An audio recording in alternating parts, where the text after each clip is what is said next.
Hello, this is my 2.2 kilowatt spindle cooling setup. We have here water pump, thermometer, some hose, a radiator with two fans,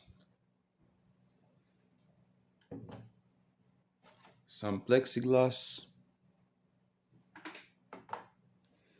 and this.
And this is the end result.